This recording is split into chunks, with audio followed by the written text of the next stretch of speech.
Nashville, Tennessee, October 14th, 1969, 9:17 in the evening. That was the most embarrassing thing I have ever witnessed on this stage. Raymond Colby's voice came through the studio microphone, flat and final, the way a judge's gavel sounds when there is nothing left to argue. He leaned forward in his chair, wire-rimmed glasses catching the studio light, one finger extended across the judge's table, pointing directly at the boy standing alone on the stage. "You have no business being in front of a camera, son. Go home." 600 people inside the WLAC television center did not make a sound. The boy, 16 years old, denim jacket, plaid shirt, acoustic guitar hanging from both hands like something he no longer knew what to do with, did not look up. He stared at the floor of that stage. His guitar pick was still pinched between his fingers. The applause that was supposed to come never came. The cameras were still rolling. This was live television, broadcast across the American South, and every second of silence was filling living rooms from Nashville to the Louisiana state line. For a moment, no one moved. Then, from the far end of the judge's table, there was a sound. Not a voice. Not words. Just the scrape of a chair being pushed back against a studio floor.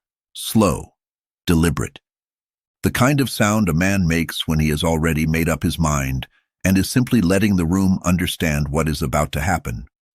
Johnny Cash stood up, 6 feet, 1 inch, white blazer, dark eyes that did not look at Raymond Colby, did not look at the cameras, did not look at the audience.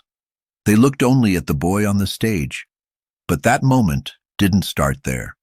It started 18 months earlier in a hollow in Harlan County, Kentucky, with a broken-down guitar and a boy who had never once been told his voice was worth hearing. 18 months before that stage, before those cameras, before Raymond Colby's finger pointed across a judge's table at a boy who had done nothing wrong except be honest. There was a kitchen in Harlan County, Kentucky, and a boy sitting alone at a table wondering if any of it was worth it. March 1968. Coal country. The kind of place where the mountains close in on both sides of the road, and the sky only appears in a narrow strip above you, like the world is reminding you constantly of how small your piece of it is. Harlan County in 1968 was a county bleeding quietly.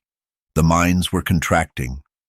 Men who had spent 20 years underground were being handed notices and pointed toward the door. Every family on Danny Rayburn's road had someone who came home from the mines with something permanently taken from them. A lung capacity, a set of fingers, a version of themselves they would never get back. Earl Rayburn lost 2 fingers on his left hand in a 1964 shaft accident. He came home from the hospital, sat in the kitchen chair by the window, and never once talked about it again. He went back to light duty for 3 more years before the disability forced him out entirely. He was not a cruel man. He was not a cold man.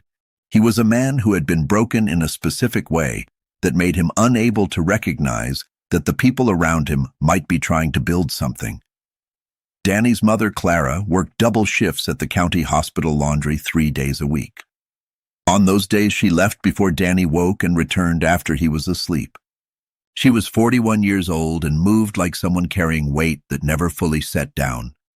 Danny was the second of 4 children. Teachers described him, when they described him at all, as present but somewhere else, not troubled, not difficult, simply unreachable by the methods available to them. The only place Danny Rayburn was fully present was inside music. He had taught himself on his uncle's guitar, a 1954 Martin D18 with a scratched body, a replaced tuning peg on the B string, and a smell of cigarette smoke and pine resin that never left the wood no matter how many years passed. His uncle had moved to Detroit for factory work in 1963 and handed the guitar to 11-year-old Danny on the morning he left, the way you hand someone something you know they need more than you do. Danny played 6 hours a day, every day, for 5 years. He built his calluses alone. He learned his chord shapes alone. He wrote his first song at 13 and never played it for anyone. Because in Harlan County in 1968, a boy who played guitar instead of working was a boy who thought he was better than his circumstances. And thinking you were better than your circumstances was the one thing the county never forgave. Then, on a Thursday afternoon in August 1969, Danny came home from school to find a manila envelope sitting in the center of the kitchen table. He almost didn't open it. Rising Stars Regional Talent Competition, Nashville, Tennessee. You have been selected for live broadcast audition. Danny read the letter 3 times standing at the kitchen table, still in his school clothes, guitar case propped against the wall behind him. The envelope had come addressed to him directly, which was strange because Danny had never entered any competition. He hadn't filled out any form. He hadn't told anyone outside this house that he played at all. It took him 2 days to find out the truth, that his only friend, a girl named Loretta Sims from 2 roads over, had mailed the audition form herself after hearing him play through his bedroom window one evening in July. She hadn't asked him. She had simply decided he needed to be heard. He showed the letter to his father first. That was his first mistake. Earl Rayburn read it slowly, set it back on the table, and looked at his son with the expression of a man who has been disappointed by hope often enough to stop allowing it near him. "Nashville's for people who can afford to fail," Earl said. "We can't." Then he went back to his chair by the window and didn't mention it again. 3 days of silence passed in the Rayburn house. Then, on the 4th night, Clara came home from her shift at 11 o'clock, still in her work uniform, smelling of industrial soap, and sat down across from Danny at the kitchen table without taking her coat off. She looked at the letter, which was still sitting in the center of the table where nobody had moved it. She looked at her son. Then she said, "If you don't go, you'll spend the rest of your life wondering." She got up, went to the bedroom, came back with a plain envelope, and set it in front of him. $23. Every bill she had been quietly setting aside for 4 months against some unnamed emergency. This was the emergency she had been saving for. If this story is already getting under your skin, hit that subscribe button, because the moment we're building toward is one of the most extraordinary things ever captured on live American television. Danny Rayburn boarded a Greyhound bus from Harlan to Nashville on the morning of October 14, 1969, carrying the Martin D18 in its soft case held together with electrical tape, $23 folded into his jacket pocket, and nothing else. The ride was 4 hours and 40 minutes. He spent most of it watching the mountains flatten into rolling hills and then into city, the world opening up in a way Harlan County never had. He had never been to Nashville. He had never been on television. He had never performed for more than one person at a time in his life. He arrived at the WLAC Television Center at 5:30 in the evening, 4 hours before the broadcast. He stood outside the building for a full minute before walking in, looking up at the marquee, Rising Stars, live broadcast tonight, and feeling the particular loneliness of arriving somewhere enormous, completely alone. Backstage, 32 other contestants moved through the corridors with the confidence of people who had done this before. A girl in rhinestone boots was doing vocal warm-ups in the corner, her mother timing her with a stopwatch.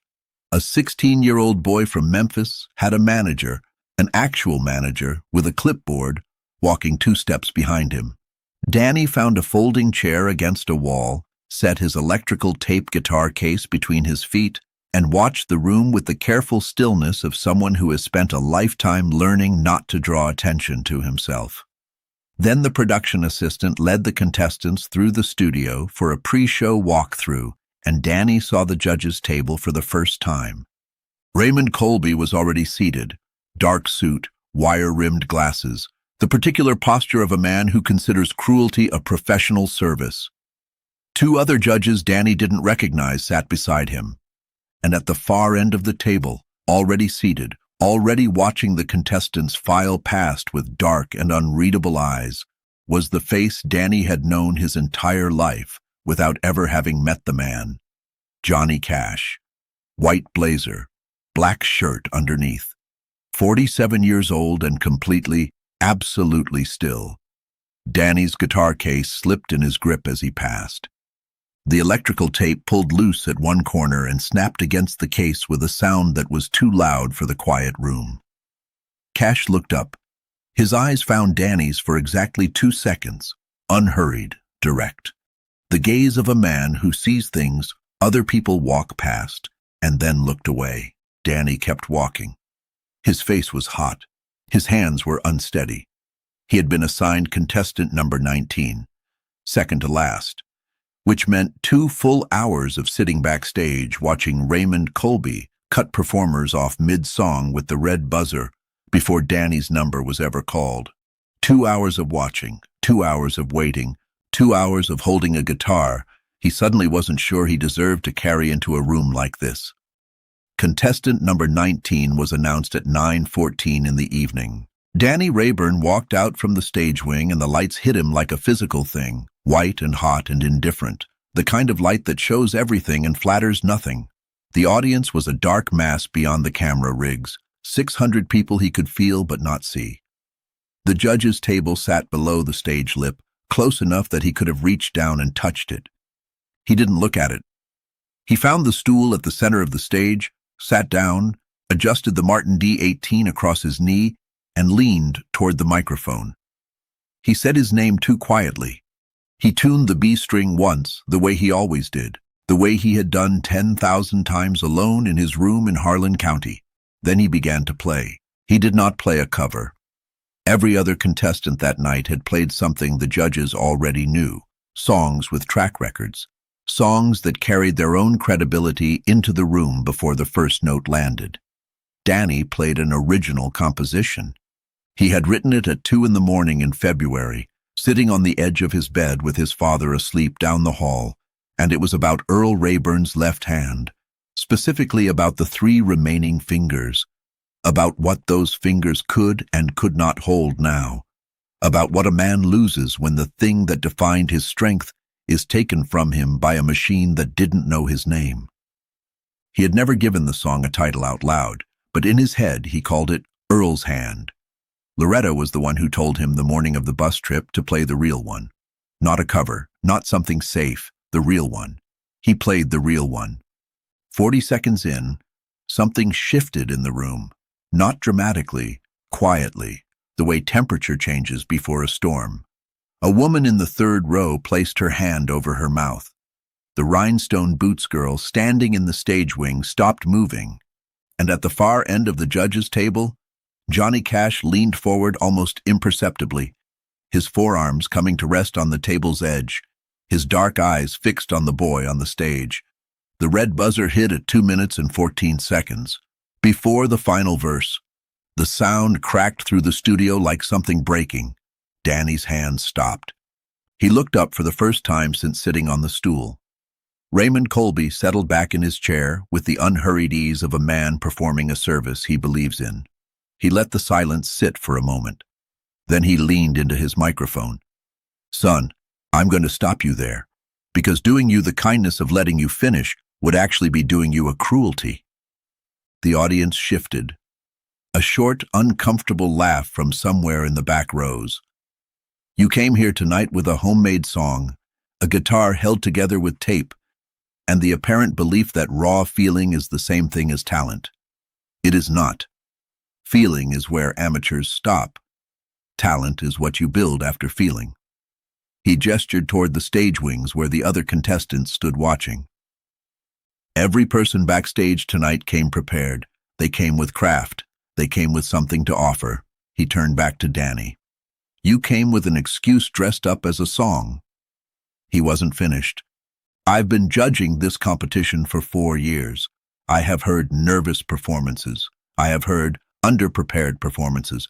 What you just gave this audience was neither of those things. What you gave them was the performance of someone who fundamentally does not understand what this stage is for. This stage is not your bedroom. This stage is not your front porch." A pause. The finger extended, pointing. "Go home, learn your instrument, and more importantly, learn your place." 600 people. Complete silence. Danny did not move. He stared at the floor. The guitar pick was still pinched between his fingers. What Colby did not know What nobody in that room knew except Danny was that the final verse of Earl's Hand was the only verse that named his father directly. It was the verse he had written and deleted and rewritten 4 times before keeping it. It was the part of the song that terrified him most, and Raymond Colby had buzzed him off the air before he could sing it. His father would never hear it. The song his father didn't know existed, written about a man who didn't know he was loved in exactly this way, and now it would never reach him. That was the real wound, not the humiliation, the unfinished verse. Then came the sound. The scrape of a chair against the studio floor. Slow, deliberate. Every person in that building heard it because every person in that building had been holding perfectly, completely still. Johnny Cash stood up. He did not look at Colby. He did not look at the cameras.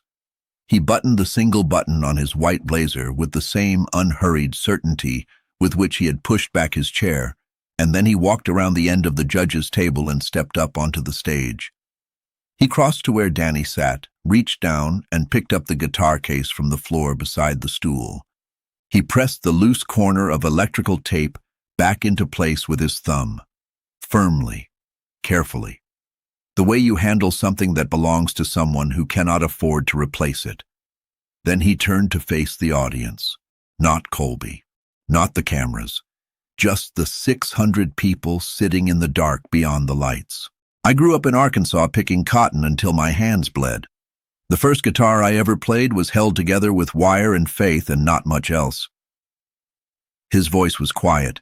It didn't need volume. It filled the room the way water fills a container, completely and without effort. This boy just sang the most honest thing I've heard on a stage in 5 years. He put his hand on Danny's shoulder, and I am not going to sit at that table and pretend otherwise.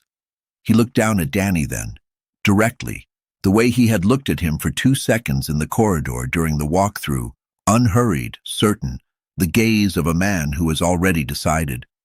What's the next verse? The one you didn't get to finish. Danny looked up for the first time since the buzzer fired. His eyes were wet. He told Cash the last verse in a voice barely above a whisper. His father's name, the image of 3 remaining fingers, the line about what hands remember even after they've lost what they were built to hold. Cash listened to every word. Then he nodded once. Play it. Danny Rayburn put his fingers on the strings. His left hand found the chord shape without thinking, the same chord he had found 10,000 times alone in his room, in the dark when the only audience was the wall and the muffled sound of his father breathing down the hall. His right hand steadied the pick, and then he played the final verse of Earl's Hand on a live television stage in Nashville, Tennessee, with Johnny Cash standing beside him and 600 people holding the kind of silence that only exists when a room full of strangers collectively decides that what is happening in front of them is real. His voice cracked on the second line. The line about the 3 remaining fingers, about what they still reached for out of habit even now, 5 years after the accident, the muscle memory of a hand that no longer existed the way it used to. He didn't stop. He sang through the crack in his voice the way you walk through a door you're afraid of, not because the fear is gone, but because stopping has become more impossible than going forward. When the final chord faded, the silence lasted 4 full seconds. Then the auditorium came apart, 600 people on their feet. Not polite applause. The kind of eruption that happens when a crowd has been holding something in and suddenly has permission to release it. People were standing in the aisles. A woman in the 4th row was openly crying. The production team in the booth, watching the monitors, made a decision in real time. They let the cameras roll 4 minutes past the scheduled broadcast end. Those 4 minutes became the only thing anyone who watched that night ever talked about afterward. Raymond Colby sat at the judge's table with his jaw set and his hands flat on the surface in front of him. He did not stand. He did not speak. The other judges were applauding. Colby was perfectly, furiously still.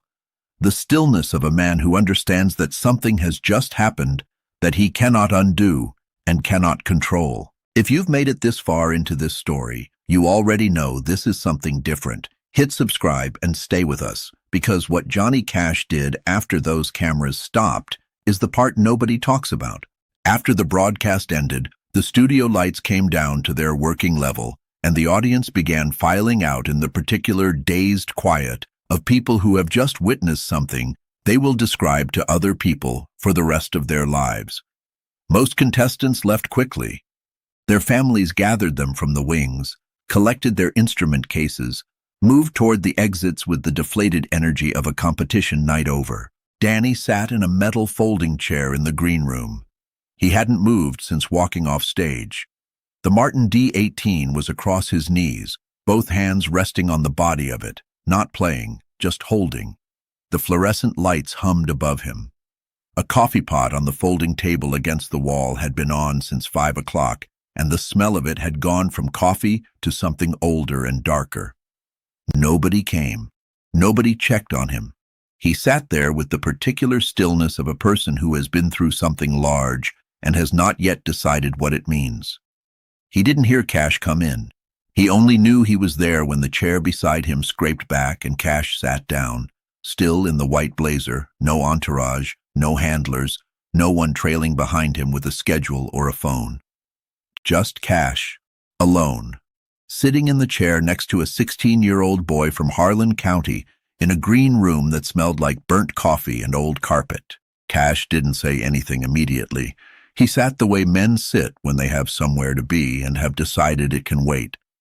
Then he looked at Danny and asked where he was from. Danny told him, Harlan County. Cash nodded slowly, the nod of a man filing something in a place he already had a folder for. Coal country, he said, not a question. Your daddy a miner? Yes. Cash was quiet for a moment. Mine too. Different state. Same story. Danny asked him then, because the question had been sitting in his chest since the moment Cash had pushed back that chair, and he needed to give it somewhere to go. He asked why. Why he stood up. Why he came onto the stage. Why he stayed. Cash considered the question with the same unhurried seriousness he gave everything. Outside in the corridor, voices passed and faded. The coffee pot hissed.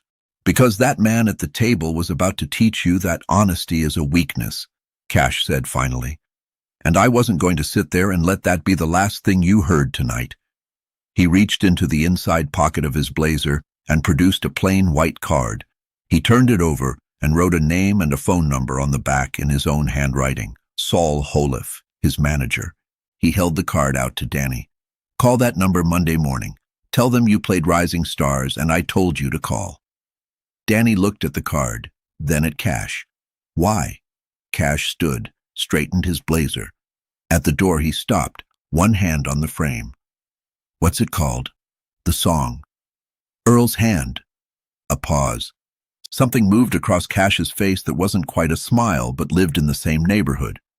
Good title, he said. Then he walked out.